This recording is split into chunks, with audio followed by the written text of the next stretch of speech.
All right, guys. Good afternoon, everybody. And I have a bunch of experts with me today. My name is Pratik Agarwal. I am one of the co-founders with Ivy Professional School.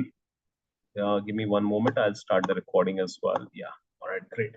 So I've got a bunch of experts who are not just AI or data science experts, but now they're Gen AI experts as well. So I've got Satish, I've got Soumyabrato, I've got so these two fine gentlemen who will explain us today what Gen AI is, and also what we will try and do is that we will try and address all your questions related to Gen AI career, and probably we'll try to cover what could be the career steps to take in order to make a promising career using this new fine concept and technology, generative AI, in 2024. All right, so that's the context that I want to set.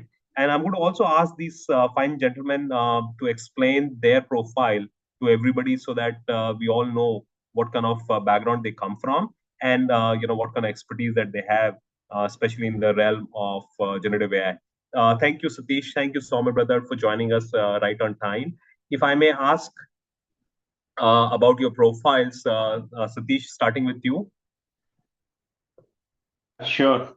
So I'm Satish Agarwal, and I have around 15 years of overall experience and more than 10 years in AI and now into Gen AI from last 1 years. And mostly like I'm working on the application side of Gen AI, how we can leverage in the enterprise level and use Gen AI in different applications in different business domains. So we'll be talking about few of the applications like we are leveraging today Gen AI for that purpose, and we'll be trying to cover from the basic like what is Gen AI and why we are using and what is the benefit of Gen AI, how it will make us more productive and more efficient. So we'll try to cover that, and we'll take you to the history of Gen AI as well. So my friends Sudipto and Sammy is here; they will cover that. Yeah, over. Great. Very, Yeah, very good. Thank you, Satish. Yeah. Sudipto and hi. Sami. Yeah. Yeah, so hello everyone. Sudipto this side, and I am first. I have done like all the people. I have done also BTech in one of mainstream electrical engineering. After that, I started my career in software. There, I started to gain insight around machine learning and things like that. Then I got uh, from IIT Kharagpur, I got the degree in machine learning and signal processing, where I have learned the basic as well as advanced studies of machine learning and how to evolve how our this field is going to evolve in coming days. So after that, I have started in manufacturing industry as a specialist a specialist in data science domain. And then in the last 1 year, I am working in Gen AI and developing various applications for our industry. All right. So thank you very much. Thank you. Thank you. Thanks a lot. Yes, please go ahead. Sami. Hi everyone. So I'm Shomobrato. People call me Sammy as well. I have around 5 years of experience in this. I've been doing AI analytics for the past 5 years. I have been working with Gen AI systems, especially taking Gen AI to production for enterprises for the past almost a year now. I think Gen AI made the breakthrough with ChatGPT. So today's session we'll try to cover as much as possible. I think one session is pretty low for that, but we'll start off from the advent of language models, how it progressed and how it will progress till the point it kind of has assistance as far as humans. All right, Thank you. good. Thank you. Thank you, Satish, Soumya brother, and Sudipto. Before we get started with the agenda, I just wanted to ask everybody, hey guys, you all are watching it on YouTube. If you have any questions that you want us to cover in today's discussion, I'll be more than happy to address them, or at least get them addressed by these experts. So feel free to put your questions in the YouTube chat window, and we'll be more than happy to cover them. So if there are any questions, feel free to ask right away. There is no bad time for asking any question. Alrighty. So you can, again, I'll keep reminding you about your questions, but feel free to ask questions as and when they come. You can ask any kind of question related to Gen AI, career, anything related to Gen AI. We'll be more than happy to address that. Alrighty, Satish, we can get started. Yeah, over to Sudipto, so they will take it forward. Yeah, so thank you. So Pratik, you are going to scroll the slides, right? Yes. Okay, so yeah. So first we'll start with the question that we from the last 1 year we are hearing a lot about GenAI and LLM models, Chat GPT, BERT. All of these things are always we are hearing a lot. And some of the questions that are coming up is that key will GenAI, because of GenAI or this advancement of AI, people are going to lose their jobs or not? So these kind of questions are also coming. So the main differentiator in the coming future will be, from my experience, I can say the Gen AI, it will never going to replace human. It will going to support human and their so become more, so that the what they are doing, they will be more accurate and their performance will be enhanced by using Gen AI. So the differentiator will be the human beings in the industry or the employees in that industry who are knowing Gen AI, who doesn't know anything about Gen AI. So this will be the key differentiator in the coming days in the industry. So GenAI is going to help you to boost your career a lot in whatever domain you are working. This is so generic. So that's why this term is called Gen AI, because it is an intelligence that the machine is going to achieve. By that, it can develop any sort of applications that is going to support human being who works in any domain. It may not domain, this application is not a domain specific application. You can fine tune it for any domain. So now I'll start with the definition of GenAI. So what is this GenAI that people are talking so much? And after this session, I know that this is a very small session to grasp about GenAI. But one thing I think in your mind you make clear that I think it is not overhyped. It will become a game changer. After this session, One question, Sudipto, two yeah, questions that have come in the chat. One yeah, is, and it's related to this right now, that's why I'm interrupting. Can non-tech people, non-tech meaning, people who have not been an engineer or maybe not an IT person, make a yeah. career in Gen AI? And the second is, what if somebody has done masters in deep learning, right? And now the trend is more towards Gen AI. So should that person move towards Gen AI, or should that person stick to deep learning, or can they be combined together? So these are the two questions that have come. Yeah, so first one is that if you are totally non-technical means if you don't know anything about coding or anything about machine learning or things like that. So for that, you can consume GenAI, right? You may not be the creator of GenAI based application, but you definitely consume GenAI as a customer and you enhance your productivity, whatever the work you are doing. For that also, minimum knowledge you require, minimum prompt engineering you require. That doesn't involve any technical understanding. That only involves your domain knowledge, and based on that, the intelligence that you have, by that you can consume GenAI and you can efficiently done your work.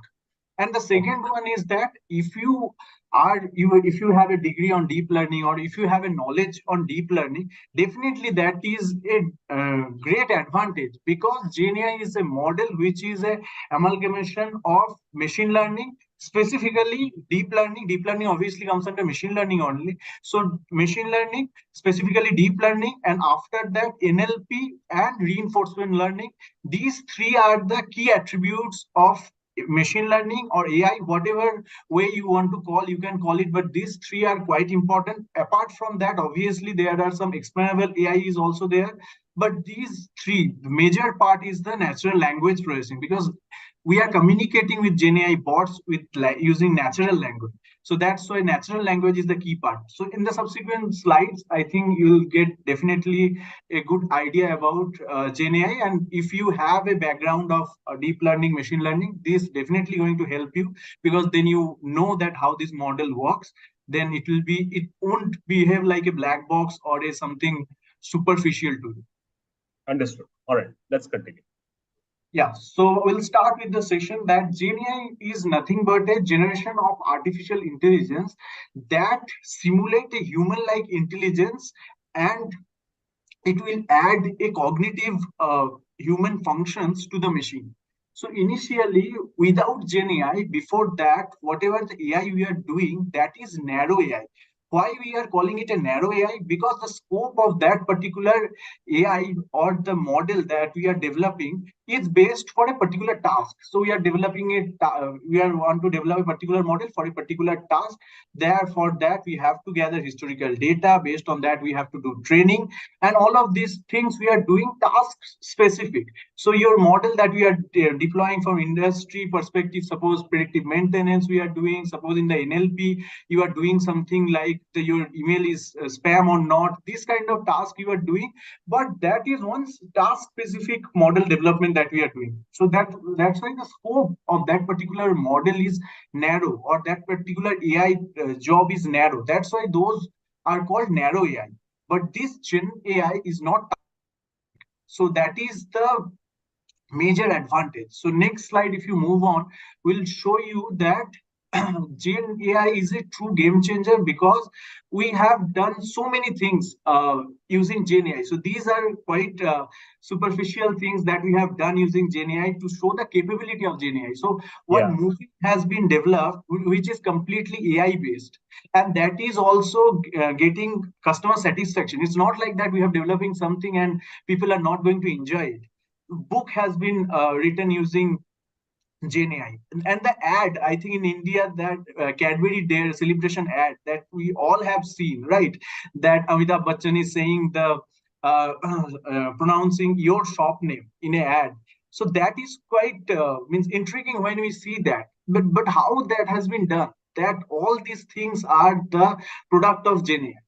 So that's why these things, the photo that we have shared here, that got some prize. And we in medical industry also using Gen AI, we are doing certain work that is unparalleled, so people didn't think about it.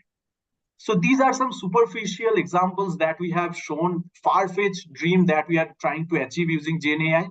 But next one is the industry applications. So these are the GenAI application industry people need day in, day out. So we'll start with content summarization. People are using to content summarization and content generation. So both of them are hugely popular using GenAI based tools. People are using it, and they are, suppose earlier it used to take 7 days or 15 days to generate a content for a newspaper or generate a content for a application advertisement. But nowadays using Gen AI, you can do it in minutes. So suppose in 15 minutes, half an hour, you can do certain things. You can written SOP, you can written whatever you want, and that as Gen AI, it is a AI based tool. So there is always a randomness. It cannot be a copy paste of. So if you generate one using one prompt and your colleague is generating using another prompt, these two content will be different. It won't be same. So there is always uniqueness associated with it. So that is the beauty of Gen AI. If you copy it from Google, it may be same. But if you develop using Gen AI using your own prompt, then it will be different. So One question, since we're talking of Gen AI application and what Gen AI is, one of the question that one of the user has asked is, if I were to explain Gen AI to my grandfather, how would I explain? How does it work? Meaning, the definition, the use cases, a lot of people have seen, but maybe the question is more about how do I explain it in the shortest time, how Gen AI works behind the scene. Yeah, that in the subsequent slide we'll tell you. So we'll Okay. tell you from, yeah. So in the application, first I'm giving you the what is means inside that what is it Gen AI. So it's not a black box, it's nothing like that. So how it works, so that glimpse I'll give you, then I'll tell you that how it has been evolved from normal machine learning or the deep learning algorithms that we have done. So no, if you just go to the last slide only, so image generation and manipulation. So here, I think we all do some prompt-based image generation. So Midjourney is a tool that is hugely popular nowadays, right? That you are giving a prompt and you are getting an image that is completely new image that they are generating using that prompt. Software and coding. So ChatGPT also people are using for software development and coding for coding. So developers are now using they are getting any code and support for any code using this chat gpt, and they one can debug using chat gpt. In industry, software industry, the code debugging is a huge challenge, and understanding someone's code, that is also a big challenge. So sometimes we know, sometimes that person is not available in your company because he has joined some other company. How to understand a big 1,000 lines of code, 2,000 lines of code, that is the task. If you just using GenAI, that explainability is it's quite unique, and it's very appreciable. So now video content creation is inside that. I think video, audio, image, and text, all four are coming inside content creation. And then organization based collaboration, that we can done using GenAI. So GenAI based application is used by companies that want to collaborate. And the chatbots that we are developing, initial days, the chatbots that we have developed, those are flow based. We have developed certain flows so that the chatbot will work in a particular. But these GenAI based chatbots are completely human like. So you will always feel that cognitive touch in the response of the chatbot. That will be quite unique in nature. So these chatbots, if you use, you know that these are enhanced in capabilities. And the enterprise search. So enterprise search is nothing but if you have a context given to that. In Google search, you may get the document, but in enterprise search, you'll get the document with a summarized answer, that this is your answer coming from these are the documents. So it will give your search much more interactive and much more I think efficient also. So yeah, if you go to the next slide. Sure.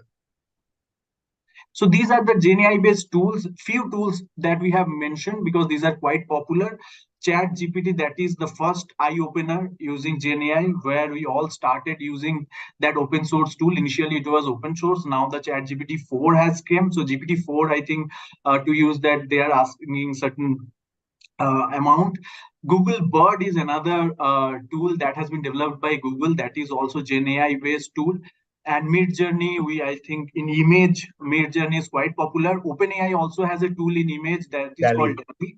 And the Watson X is the IBM tool that they have developed using GenAI. This is an amalgamation of this. They are providing more a platform, not a tool. So where any GenAI application you can inject and work with. Similar in AWS also, they have Bedrock and they have other sort of platforms where you can plug in certain GenAI tools and work in your setup. So they will give a deployment setup also for the codes. So that is quite unique in AWS.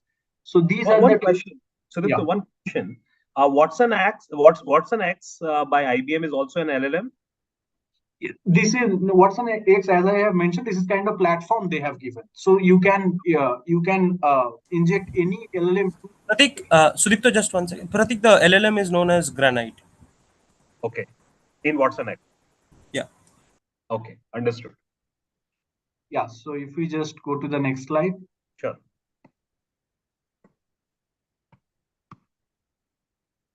Narrow so that I have mentioned earlier, that what is the difference between narrow AI and Gen AI. So you can see that as I have mentioned earlier, narrow AI is the application that we are doing using AI that is task specific and limited to a particular task. But Gen AI, where it is kind of human intelligence that we are developing. So human being, when trained in a particular domain, suppose we have our schooling knowledge, we have our engineering knowledge, BTech knowledge in our college days, but after that, whatever task we are doing, it may not be the one task that we can do using that knowledge, right? One can do a job in core sector, one can do job in software, one can do entirely different task.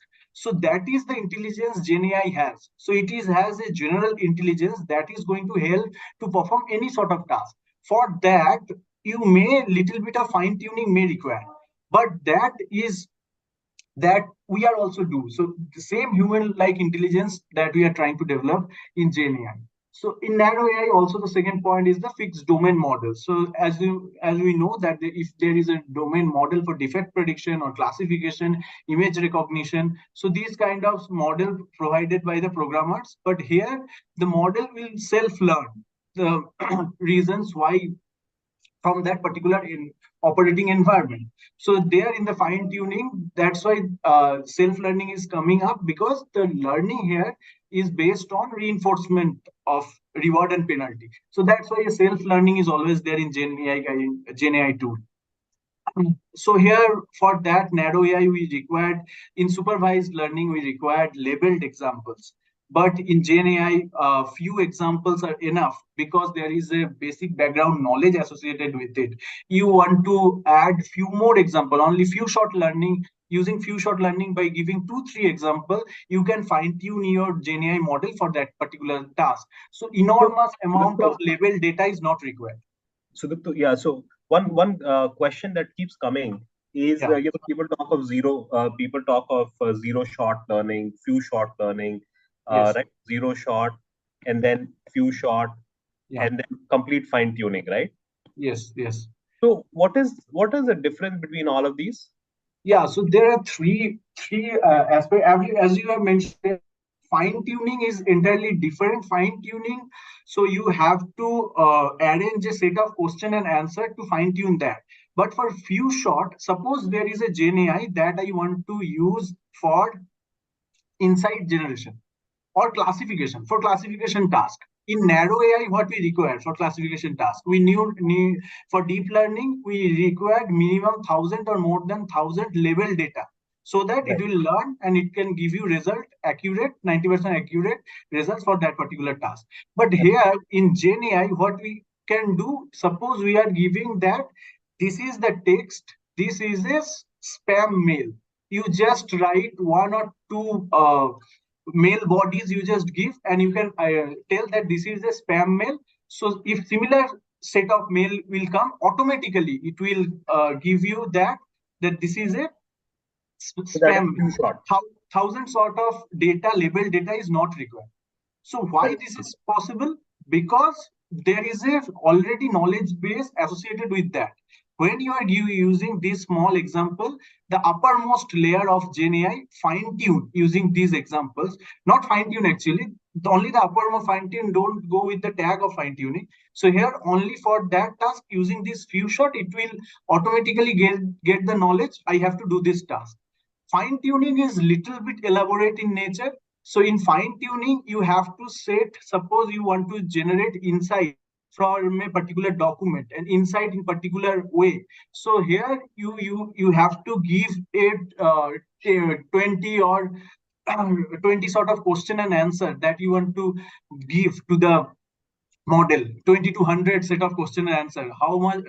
So if you give more examples, so your model will learn more. Fine tuning. So in fine tuning part, you have to give little bit more examples and fine tuning. So here in few short, it will not change the weight, but in fine it will change the weight of those pre-trained model. So that's why there is a cost involved, and there is the task is little bit enormous. So the thing is that fine tuning will do for particular when few shot learning will try first. If it is not happening with few shot, then only we can go for fine tuning. Understood. All right. Shall we go to the next one? Yeah. So we can go to the next slide. So what is the major blocks of GenAI? So as I have mentioned earlier, the natural language processing is the key block, because this is the in a natural language way humans are interacting with the machine. So understanding of that knowledge is the key, and mostly it will deal with textual data, large LLMs. Now they are dealing with images also. So that's why computer vision is another important part. The building block obviously is machine learning and deep learning. Deep learning is a subset of machine learning. So machine learning is another key where the model training and the approach is similar to machine learning approaches, but the enormosity is quite high. and how it is going to trend using reinforcement learning. So reinforcement learning based approach has been given so that human feedback we can incorporate in this model, and using reward and penalty based technique it will learn automatically. Another thing is that key explainability. So if it is performing one task, so suppose you are giving a classification task to this kind of model, it will give you that, okay, this mail is spam. Why this mail is spam? This explainability also it will provide. So that's why the explainability is a key factor. So that's why XAI is also involved. Contextual awareness. It has a contextual awareness in this model. Suppose you are doing a particular task inside generation, you are doing from newspaper, inside generation, you are doing for your company brochure. So those two knowledge bases are different. Based on that, the insights also should be different. So based on that, if you give that, you have to write in the prompt what kind of outcome you want. So in prompt engineering, you can specify that contextual awareness for a particular task so that your GenAI output will give in that particular fashion. So contextual awareness is another way. Ethical AI. So whatever the GenAI you use, the framework is ethical AI has been there. So we won't violate the certain outcomes that we don't want to pollute the society using those information. So that is automatically avoided by this GenAI. So these are the key blocks of GenAI. Yeah, if we just go to the next slide. Is there any question? Well, there is a question that data analytics is becoming easier day by day. So, what kind of skills is going to be required in analytics jobs after GenAI? Okay, so this I think they quite a generic question. So should I answer it now or later? We can do it later also. No problem. Yeah, I think we can do it later. So what is the working principle of GenAI? So the working principle of GenAI, we need a huge set of data. So database is so in any machine learning or deep learning, data is the main fuel. So here in GenAI also, data is our main fuel. But the data here we have gathered around 4 or 5 big sources that we have covered. So the source name I'll give you in the chat GPT part. So we have gathered a huge set of data. Then we have structured a reward model where human feedback also has been taken so that the model will learn and the learning mechanism will be robust in nature. And so self-learning is also there. So this kind of optimization framework has been used. So reinforcement learning technique is quite popular in that particular field. So here reinforcement learning framework has been used, and reward and penalty has been given in the training task. And after that, we have a policy of that to how to. So as this is a huge set of data, we have to derive a policy so that the training won't take means as the data set is quite huge, if we want to reach the optimal, then it will take suppose years or number of years to take that particular optimal point, to reach particular optimal point. So here the policy is also quite important. So 3 aspects actually. So one is data, second one is the models that has been developed, third part is the reward and penalty using reinforcement learning algorithm. These 3 are the key points by which this GenAI is so robust in nature. Can I ask one question? I mean, one of the question that we struggle to explain to our learners is how does it actually work? Using an example. So I know that you have to take a lot of data, you have to label it, and then you have to reward it, and that's how it is built. But the question, our learners, one of the question that they ask is, Pratik, what is the definition of large data? And if there is an example that you can take to explain, because it is generic AI. I mean, it is general, so it's not you take. So if you can explain this working principle by taking some example. Example of large data that will be given, what glimpse of large data, what has been taken into consideration for GPT-3 training. But the training part, I'll give you how reward penalty works. That I'll give you an example, and how this human feedback works. That I'll try to tell you in this particular slide. So suppose there is a work that we are trying to do using GenAI is that content summarization. You have asked asked a question that you have given all the newspapers that for last 7 days as an input to this particular model, and this is an example that I am talking about. So hypothetical example. Suppose in last 7 days newspaper you have given to this GenAI model, and you have asked a question that what kind of steel that has been used to develop the Harley Davidson model that developed by Hero Motorcorp. So this kind of question, if you given, and suppose the answer, suppose without if reinforcement learning is used, there is a chance that model can give you a result which will generic in nature for Harley Davidson. Suppose a generic result has been given, the Harley Davidson is a company which manufacture bike and things like that, or this kind of answers, and suppose certain steel related answer it also given, but the result that we want for that particular question is not given.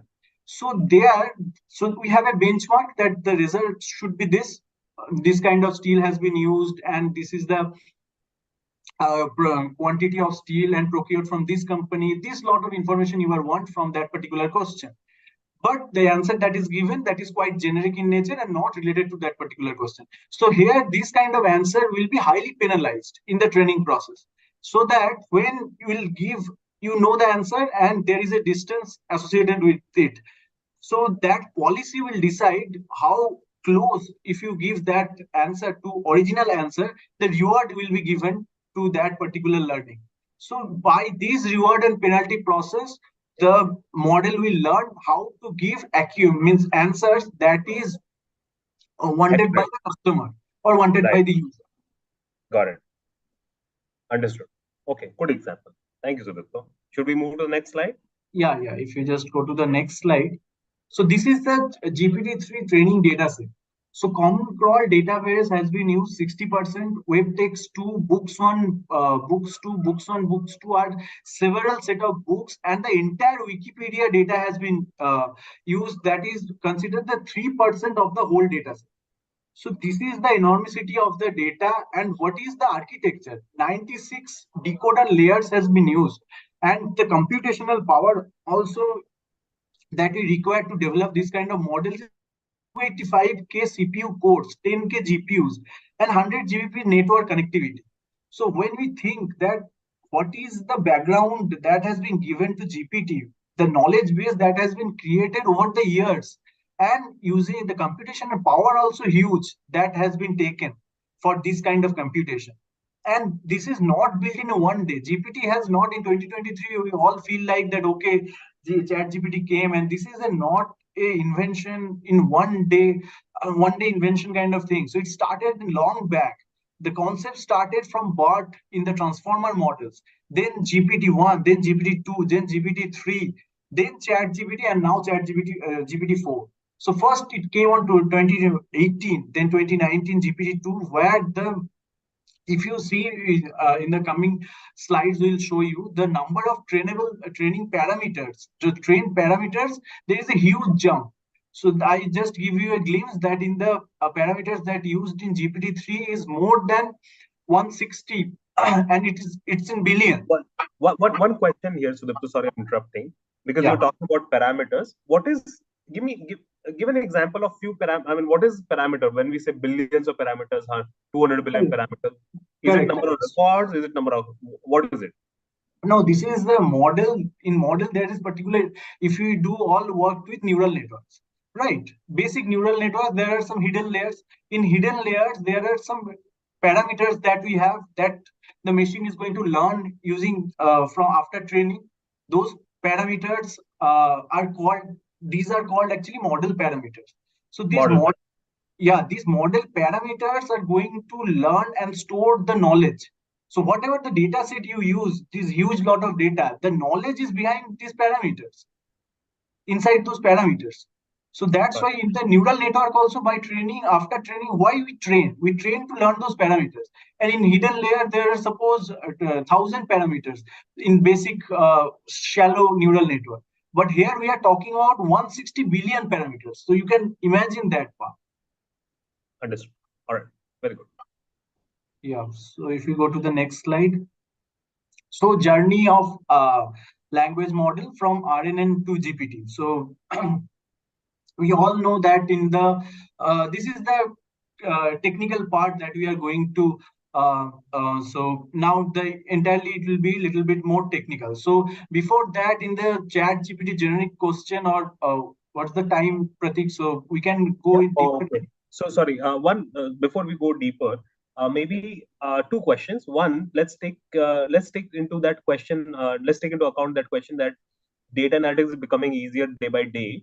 So, what kind of skill set a data analyst would be required in analytics jobs after GenAI?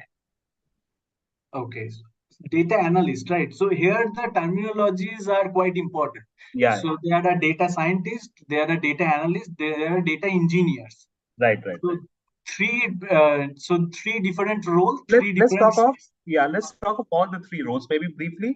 That how do these jobs change because of GenAI? Okay. So data first, in the data engineering part. Data engineering part deals with the data cleaning. So after so first we have huge set of data. If we want to require, we have to go for big data and Hadoop kind of thing. But now the enhancement of the cloud technology, the data engineering part is mostly how to deal with this cloud. If we are good with GCP cloud, if we are good with Azure cloud, so the data engineering part starts from there. So you know a little bit of SQL knowledge, you know little bit of cloud knowledge, and after that you have to do certain set of basic set of algorithm understand, and you have to set up the pipeline for the deployment. So all these things comes under the data engineering part. Deployment of machine learning is also in the data engineers domain. So now how GenAI involved in it. So cloud technology part, GenAI will give you the basic any kind of knowledge if you want, and if you ask GenAI, it will give you a support. So no matter what it is, if it is related to cloud also, it will give you. In SQL, if you ask, so in SQL, if you ask that this particular query debugging and query formation, in both cases, GenAI is going to help you.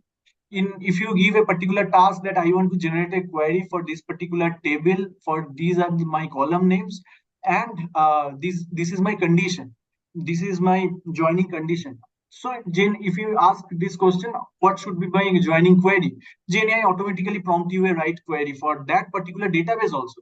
If your query is for MySQL or it is for Google BigQuery, these kind of things also it will give you for which infrastructure you in which infrastructure you have to run that query. So these kind of accurate result it's going to give. Basic algorithm support, obviously it will give you, it has a knowledge of all machine learning algorithms, but before that you have to have certain machine learning knowledge or data science knowledge with you also. Then only you can validate that whatever the GenAI is telling, it's correct or not, because sometimes it So may give basically, you. so what I'm hearing in these skills, it's just helping. It's not really replacing any of these micro skills which a data engineer requires, right? The Gen AI is not going to build the pipeline for them. It's not going to deploy it on cloud. They may give you help in doing so, Support, yes. right? As of now, this is the case. In near Right. future, it may be something different, but as of now, this is the case. It will give you support in all these things, but you need one specialist around it. Understood. What about data scientist and Yeah. data So in analyst? data science role is where in the algorithm part is quite crucial. So you have to do the research in that. So whatever the in the algorithm part that I have mentioned in between, SQL obviously data scientists should know, but the algorithm part is much. So here the data scientists, the model they have, the data scientists don't actually develop individual models. They should develop, but they should develop certain framework, right? Digital twin framework or certain frameworks defect classification, predictive maintenance framework, or in NLP, text classification or text insight generation framework. This kind of framework where one set of algorithm won't do this thing. So there is a similar set of model that can be developed using this. So data scientist role, here we can get the GenAI based support in development of these frameworks. So this framework can be developed what sort of blocks you can use to efficiently design this framework, that will be entirely guided by GenAI. So here, I think the research support you can get using GenAI. Again, And support. yes, research support, or you can write tech support. Tech support as well, of course. And the data analyst job is, I think, mostly it will here you can get certain tools using GenAI based. So in data analyst job, SQL so Excel based insight generation that people used to do. That I think you can get some automated tool where if you give a data and if you ask relevant questions, GenAI based tools will give answers to that, and it will develop the insight for you. Obviously, as a human being, you can validate those insights are correct or not. But here in the data analyst domain, you some of the tasks can be automated using GenAI. Understood. Great. Very good. Thank you. Thank you. Yeah. Any other question? Okay, now I think we can move on.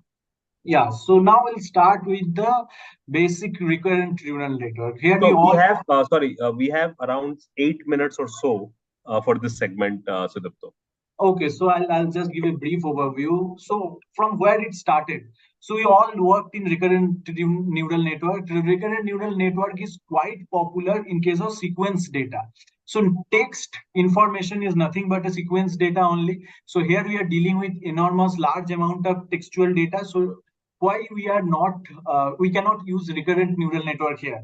You may ask this kind of question, right? But why we cannot use? There is a problem of vanishing gradient in recurrent neural network, and if the network is quite long in nature, if the blocks are quite so suppose there is a limitation using recurrent neural network, the layer of hidden layers, you cannot add n number of hidden layers in RNN, because whatever the learning of the first layer you have, that is gradually going to disappear. This kind of problem we have in recurrent neural network, and the training process is also quite slow. These two problems in the LSTM, vanishing gradient problem has been overcome. That if you have long network also, but there is a limit to it. LSTM also can be like GPT. GPT is a 96 layers decoder layer is there. But in LSTM, it may not be that long. And the training process is also very slow. So these are the two problems. Now, if you go to the next slide, so these are the chatbot mechanism.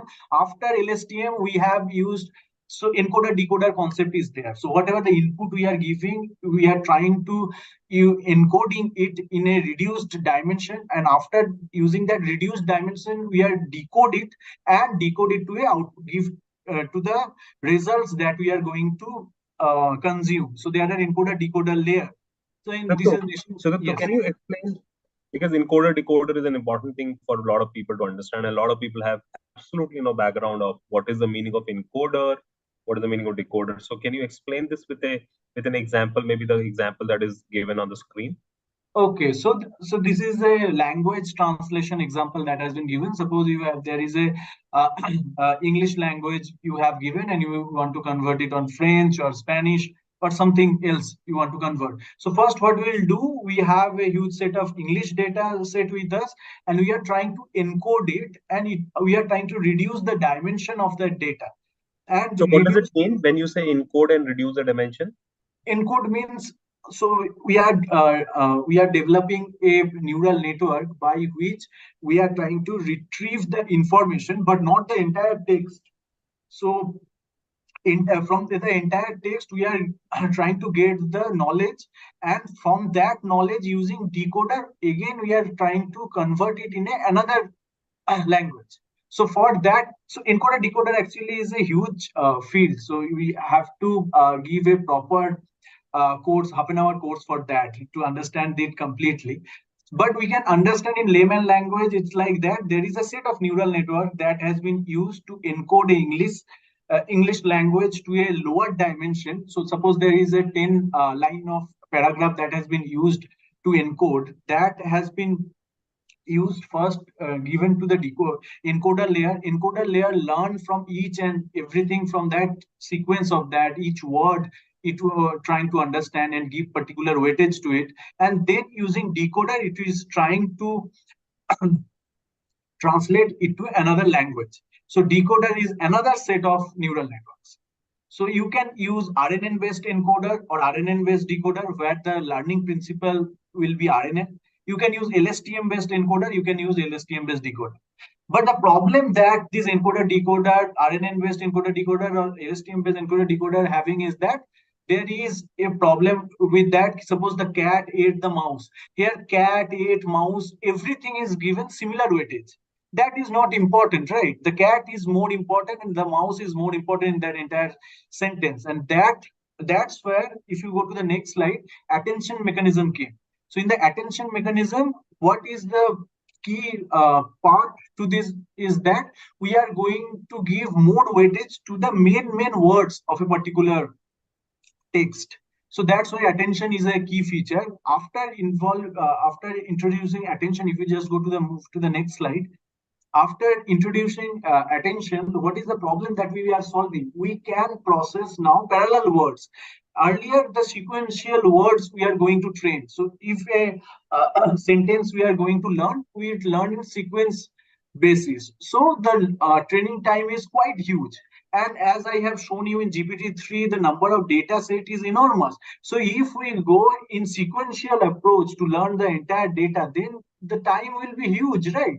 Years, number of years it may consume. So parallel processing we have to give to the model so that it will learn faster. So that's why the attention mechanism is quite unique in this this kind of learning. So I think these all are quite heavy topics, so it will require a certain time. So I'll just give you the brief glimpse. So after that, after the attention network, we have used transformer. So transformer is the benchmark of chat GPT. So GPT, if you go, that these are the pre-trained transformers. So this transformer model solves the problem of parallelization, and it is also solving the vanishing gradient. So number of layers can be quite huge, as in GPT-3 it is 96, and it is self-attention. Attention is self-attention has been used. So weightage that we have given, that particular word should be given more weightage, that has been self-driven. So which word should given more weightage, that has been deriving by the model itself. So this is the main key three features of transformers. Yeah, if you just move to the next slide. So now GPT-2 and BERT. So these are the transformers encode stack models. In GPT-2, encoder part we are not using. We are using only decoder. So whatever the result input that we are giving, based on that, using decoder, we are going to abbreviate that result. So that is quite unique in nature for GPT. That is the key differentiator from BERT and GPT. So now if we go to the next slide, this will give you the evolution of GPT models based on the network architecture and the parameters. So 117 million parameters in GPT-2, that is quite small. Then GPT-2 medium came in 2019 or 18. Then what is 345 million, and the decoder layer is 24, and GPT-2 large 36 decoder layers, 42 in extra large. Then GPT-3 came where the number of decoder layer is 96 and the number of parameters is 175 billion. And in GPT-4, if you just assume that this is a dot, 175 billion parameters is just like a dot compared to GPT-4, because in GPT-4 the number of parameter is 1 trillion. So that's the comparison we are trying to give using these two circles. This is the dot because this number of parameters, how big it is. So that's why GPT-4 is really the game changer for the industry. So with this, I want to conclude this webinar. So I am open to questions. All right. Thanks a lot, Sudipto. We have 4 or 5 minutes for the questions. There's one more question. Any suggestion on good courses or certificates or degree programs who are working in data analytics field who want to learn? So whoever has asked this question, I can't understand your name. So in Ivy Professional School, we have launched a 3 different level of GenAI app builder course, where in each level you learn to build an app, a GenAI app. Okay, in foundation level can be done by almost anybody. We will also train you on precursor knowledge that is required in Python. So that also we will train in that particular course. And in every level of this course, you are actually building applications. So the first level is called a GenAI App Builder Foundation program. The second and the third level combined is called as a GenAI Advanced level, GenAI App Builder Advanced Certification Program. Both these programs are under IIT Guwahati, so you also get a certificate and alumni status from IIT Guwahati as well. And the idea is, a lot of people know how to use GenAI tools, but the courses that we have designed at IvyProSchool with the experts, we have designed keeping in mind that you want to be able to build GenAI tools, okay, and GenAI apps as well as tools, and not just be the user of those tools. So that is the main differentiator. So we'll send across a link to those courses after the session as well, and we'll put it on the YouTube description field as well if you are interested. We'll be more than happy to answer. Any more questions, anybody?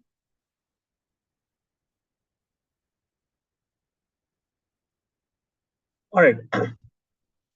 Thanks a lot, everybody. Sudipto, Soumyabrata, and Satish, thank you for taking the time out. I know it's a World Cup season, cricket World Cup season in India, and billions of people are watching that, and India is batting. So thanks a lot for taking the time out today and giving us a very detailed understanding of how GenAI works, and what are the different components of GenAI, and what has been the evolution of GenAI.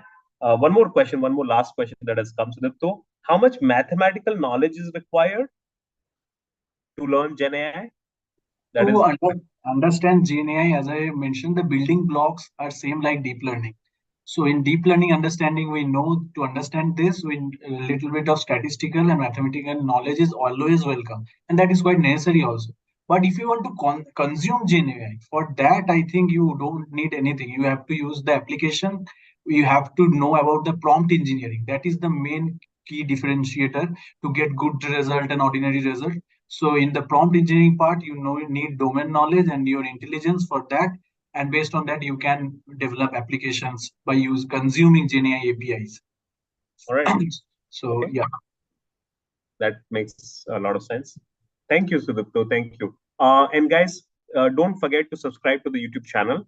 And if you would have any question, my name is Prateek Agarwal. You can just Google my name, Prateek Ivy, and you'll get me on LinkedIn. I'll be more than happy to personally answer any of your question that you may have. If you want to get connected with me on LinkedIn as well, I do accept almost all the requests that are sent to me. Thank you, everybody. Thanks a lot for taking the time out on a Sunday. Thank you, everybody. Bye bye. Thank you. Thank you. Thanks, Thank you, Prateek, everyone. for